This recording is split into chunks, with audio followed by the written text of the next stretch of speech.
Hello guys, let's see chemistry class 9th important numerical.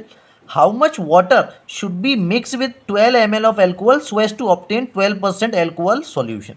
तो देखिए ये क्वेश्चन सॉल्व करने के लिए एक फॉर्मूला होता था कंसंट्रेशन ऑफ अ सॉल्यूशन. क्या होता था? Concentration of a solution. एक सॉल्यूशन की कंसंट्रेशन कितनी यानी कितना गाढ़ापन है उस सॉल्यूशन में. तो कैसे निकालते थे?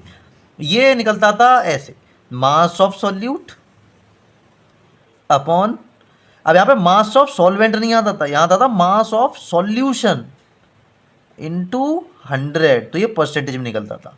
अब कंसंट्रेशन किसी की सॉल्यूशन की मास की टर्म्स में भी निकाल सकते हैं या फिर मास, अब केवल मास के टर्म्स में तब निकालते थे जब जैसे सॉल्ट है, शुगर है, जो सॉल्यूट है वो सॉलिड फॉर्म में. अब ये जरूरी नहीं है कि सॉल्यूट हमेशा शुगर फॉर्म सॉलिड फॉर्म में ही हो, वो लिक्विड फॉर्म में भी हो सकता है. तो लिक्विड फॉर्म में जो कंसंट्रेशन होता था उसका फॉर्मूला होता था volume of solute upon volume of solution, volume of solution into 100%. ठीक है.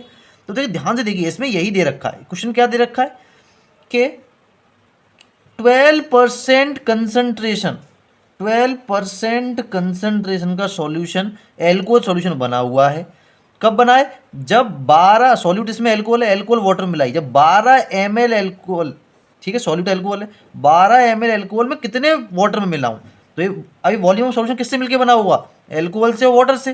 तो एल्कोहल की volume plus volume of water. ठीक है, यही तो होगा volume of solute upon volume of solution. Solution में तो दोनों आएंगे, सॉल्यूट प्लस सॉल्वेंट, दोनों की वॉल्यूम आएगी इंटू 100. यही होता था. ठीक है, अभी तो परसेंटेज है तो कंपेरिजन क्या ही होगा, ये 100 नीचे आ जाएगा सीधे सीधे. तो ये 12 हो गया, नीचे 12 प्लस वॉल्यूम ऑफ वाटर. अगर 12 से मैं सीधे यहाँ काट सकता हूँ, 1 बचेगा और ये क्रॉस मल्टीप्लाई कर दूंगा. तो क्या हो जाएगा? ये हो जाएगा 12 plus volume of water equals to 100. तो वॉल्यूम ऑफ वाटर कितना आएगा? ये आएगा 100 माइनस 12, यानी जो वॉल्यूम ऑफ वाटर आएगा वो आएगा 88 ml. तो अगर 12 ml एल्कोहल को 88 ml वाटर में मैं मिलाऊंगा तो जो सॉल्यूशन बनेगा एल्कोहल वाटर का वो 12% कंसंट्रेशन का होगा.